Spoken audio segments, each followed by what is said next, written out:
एक राज्य में शासन करने वाला राजा दुनिया का सबसे शक्तिशाली शासक बनना चाहता था। एक दिन उसे दूर देश से आए एक भविष्यवक्ता के बारे में पता चला।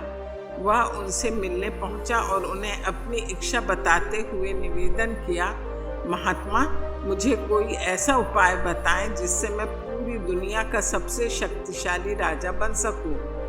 भविष्यवक्ता के सामने जाते हुए एक रास्ते की ओर इशारा किया और बोले, राजन, सामने जो रास्ता देख रहे हो इस पर चलते जाओ। 10 किलोमीटर की दूरी तय करने पर तुम्हें एक पेड़ दिखाई देगा। उस पेड़ पर चमत्कारी फल लगते हैं। तुम उस पेड़ से एक फल तोड़कर खा लेना, तुम्हारी शक्ति 100 गुना बढ़ जाएगी। राजा बिना समय व्यर्थ किए उस पेड़ की तलाश में निकलने के लिए तैयार हो गया, लेकिन उसके जाने के पहले भविष्यवक्ता ने उसे चेताया, राजन, एक बात ध्यान में रखना, जब तुम इस रास्ते पर आगे बढ़ोगे तो तुम्हारा सामना 1 फीट ऊंचे एक राक्षस से होगा। तुम उसे मार देना, तभी आगे बढ़ना, अन्यथा वह तुम्हारा आगे बढ़ना और पेड़ से फल तोड़ना मुश्किल कर देगा। राजा ने हामी भरी और भविष्यवक्ता से आज्ञा लेकर उनके बताए रास्ते पर चलने लगा। 1 किलोमीटर की दूरी तय करने के बाद अचानक एक राक्षस उसके सामने आया और उसका रास्ता रोक लिया। उसकी ऊंचाई 1 फीट थी। वह राजा को ललकारते हुए बोला, तुझ में हिम्मत है तो मुझे मारकर आगे बढ़। राजा ने देखा कि राक्षस कद काठी में बहुत छोटा है।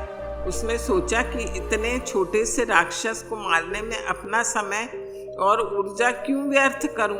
वह उसे धकेलकर बिना मारे ही आगे बढ़ गया।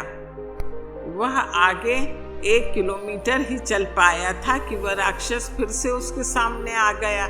इस बार उसकी ऊंचाई 1 फीट बढ़ गई थी।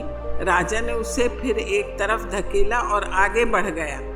आगे बढ़ते बढ़ते हर 1 किलोमीटर पर वह राक्षस राजा के सामने लगा और हर बार उसकी ऊंचाई 1 फीट बढ़ी हुई होती। राजा हर बार उसे मारे बिना आगे बढ़ता जाता। जब राजा भविष्यवक्ता द्वारा बताए पेड़ के पास पहुंचा तो फिर राक्षस के सामने आ गया।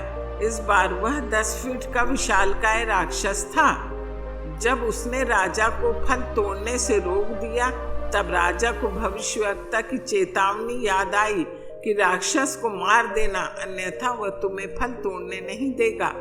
अब राजा एक पास युद्ध के अतिरिक्त कोई चारा नहीं था। दोनों में भयंकर युद्ध हुआ।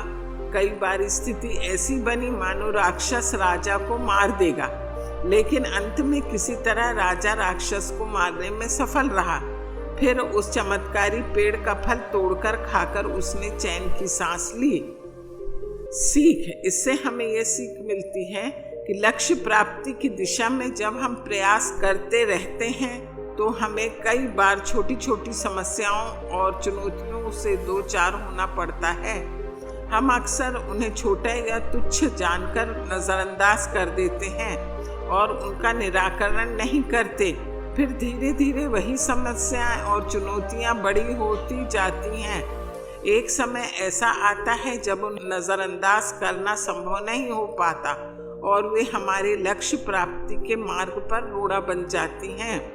कई बार उस रोड़े को पार कर पाना हमारे बस के बाहर हो जाता है और कई बार उन्हें सुलझाने में हमारा बहुत समय और ऊर्जा बर्बाद हो जाती है।